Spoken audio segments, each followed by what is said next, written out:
Welcome back, MVP. Streebo here with you from Mutantville.com, and I'm coming to you from the depths of the Mutantville mothership today.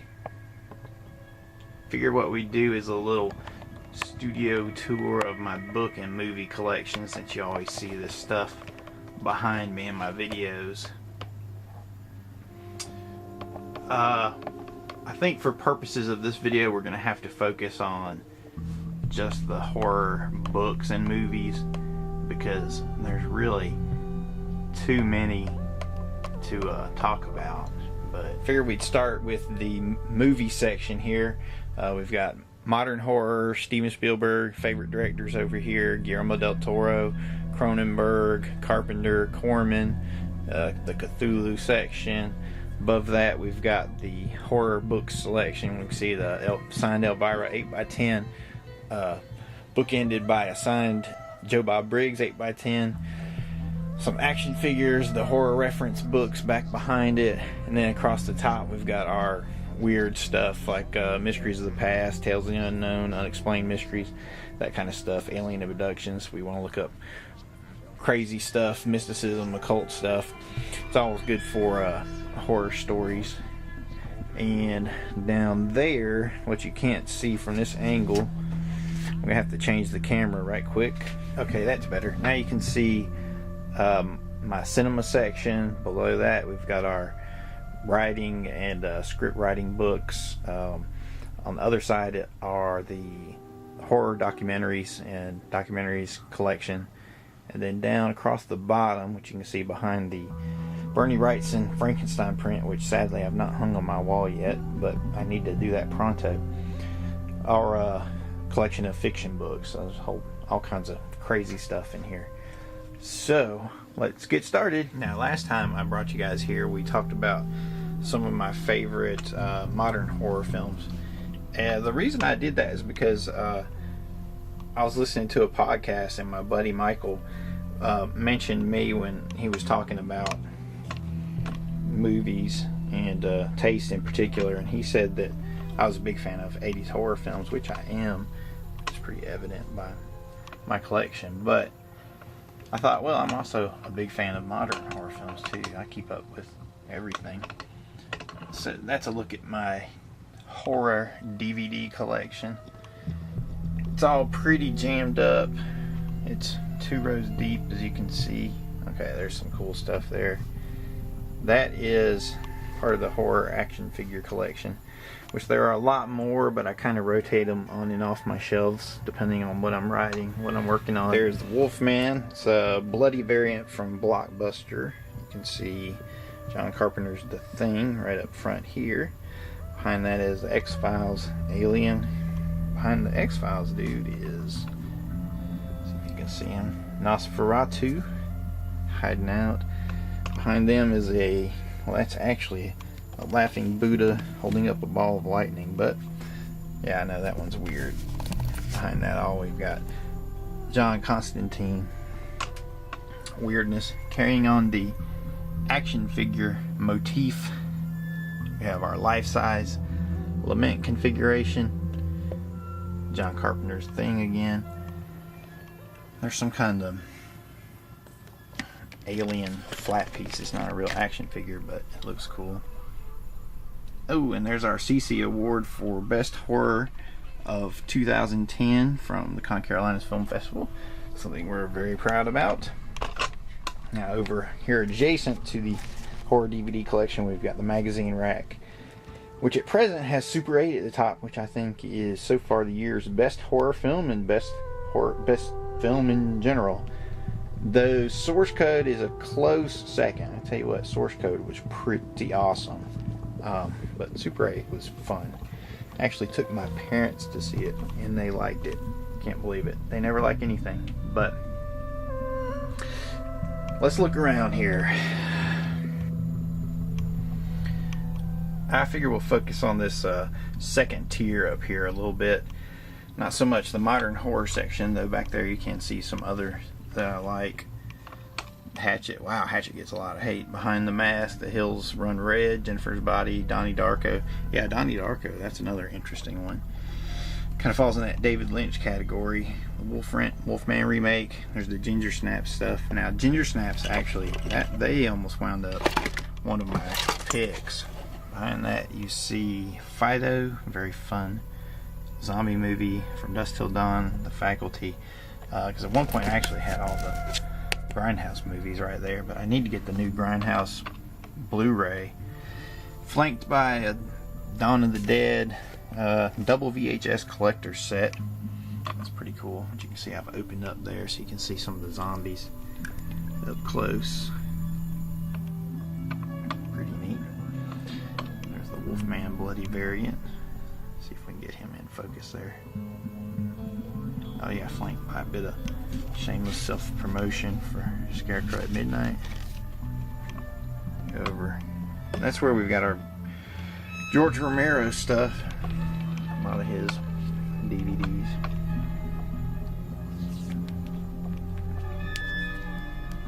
He'd kill me if he knew I had them Dawn of the Dead remake in there, right next to the original. But you can see what's important there. Night of the Living Dead at the top, and Tales from the Dark Side, which I just recently scored from a local pawn shop. Couldn't believe that. Tales from the Crypt was the big inspiration there. Day of the Dead, that's one of my favorites that maybe I don't talk to people enough about, but yeah, Day of the Dead was my favorite till Diary of the Dead. People always get their sphincters in a bunch when I mention Diary of the Dead being my favorite, but it's a movie about filmmakers. I mean, I guess that's the only way I can explain it. So it vibes with me. If you're a filmmaker, maybe you understand the same thing. I'm not saying you have to be a filmmaker to dig it, but just speaking from my own experience. There's some Italian flicks. Seriously, I need some more Italian flicks. I just haven't had the chance to pick up enough of them over the years. They're always a little too pricey from certain places. Now here's an interesting section. That's my Cthulhu collection, movie-wise. You can see Roger Corman did the first one, Haunted Palace. Also, X, the Man with X-Ray Eyes, another one. I can't go over these movie by movie. I'm actually planning on doing a video of that, all the way up to Stephen King's The Mist. Right there. Here you can see just to the left of the action figure centerpiece. It's where we begin my collection of favorite directors or writers or producers, perhaps. It's kind of a mix. There are no real hard, fast rules of classification and categorization here in the vault, but I do have ways that I try to keep up with things, and one way I do that is by keeping things that inspire me readily available, where I'm constantly surrounded by the highest quality of whatever I'm working on at the time, whether it's a script, editing, or in the middle of a production actually shooting something. So I like to see my influences all around me. So here we start at the end.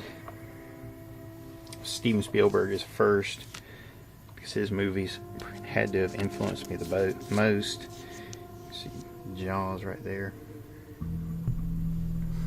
Next, definitely my horror awareness came about during the Stephen King era, and therefore his stories and movies are a huge influence on the kind of horror that resonates with me and how horror affects me. It's a big crazy subject. Somehow I'm missing my Carrie DVD. I have no idea where it is. See Salem's Lot there next to it. The Shining, Creepshow 1 and 2, Christine, directed by John Carpenter, who, cheap plug here for Fright Night Film Fest, July 22nd, 23rd, 24th. We're going to go talk to John Carpenter in Kentucky. Cannot wait for that. Woo! Happy dance. Dead Zone by David Cronenberg. It, which is one of the coolest, if not the best, made-for-TV horror film. It scared the crap out of me when it first came on. Pet Sematary, The Stand, Secret Window, 1408. Then you can see just beyond that, it's where Guillermo del Toro picks up. Another favorite director, Kronos, Mimic, Devil's Backbone. 2 versions of the DVD. Hellboy Director's Cut, Hellboy 2, The Golden Army. And there's what he produced, Orphanage. My Pan's Labyrinth DVD is still over here. But, you know, things get moved around. I try to keep up with wherever they are. And you can see Pontypool, a new one I picked up. And there's Drag Me to Hell, which almost made my top 10 list, which incidentally, a lot of these could have been on my top 10 list. Audition, Frailty, The Ring, Slither, Host, 30 Days a Night, or Zodiac. That was awesome. Now that we're down here, I'll show you this past the Star Wars Playboy over here. Cover comic book artists, issue featuring Gene Colan's Dracula, who passed away just this week. Rest in peace, Big Gene. He was an amazing artist, storyteller.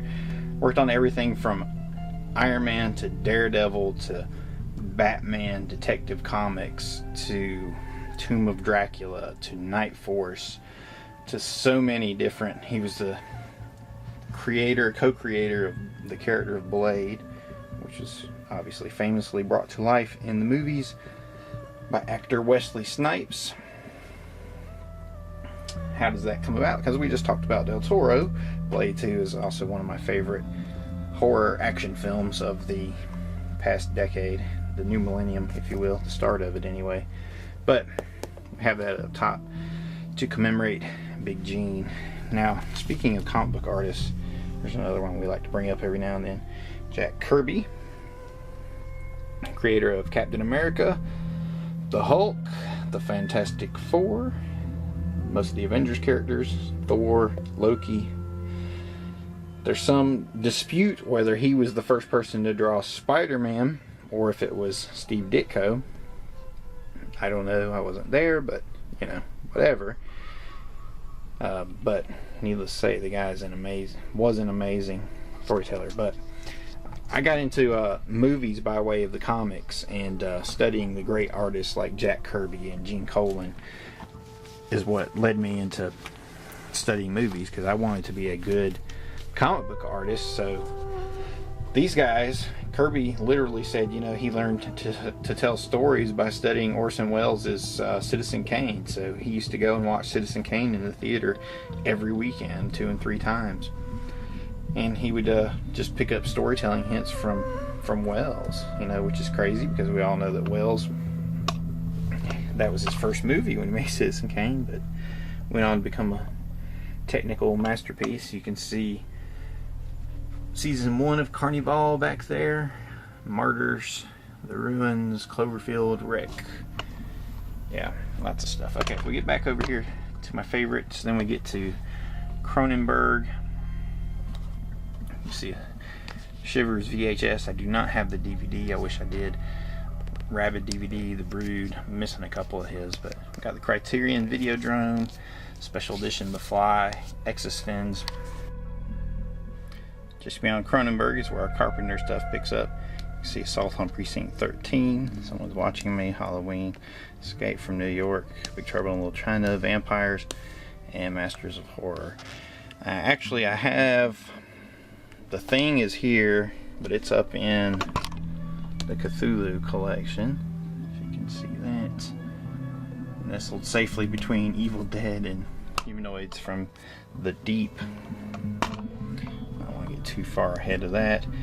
Next, after Carpenter, is Clive Barker, Rawhead Rex. Unfortunately, that's a bootleg, so it hasn't been released in the States, which is the only reason I have it, so hopefully nobody is pissed off about that. Nightbreed, Hellraiser 3, which I had a cameo in. Yep. Lord of Illusions, Saint Sinner, Hackle's Tale from Masters of Horror, Midnight Meat Train, and I want to get the other 2, Book of Blood, which I haven't seen yet, and the last one, what was it? Dread, which was awesome.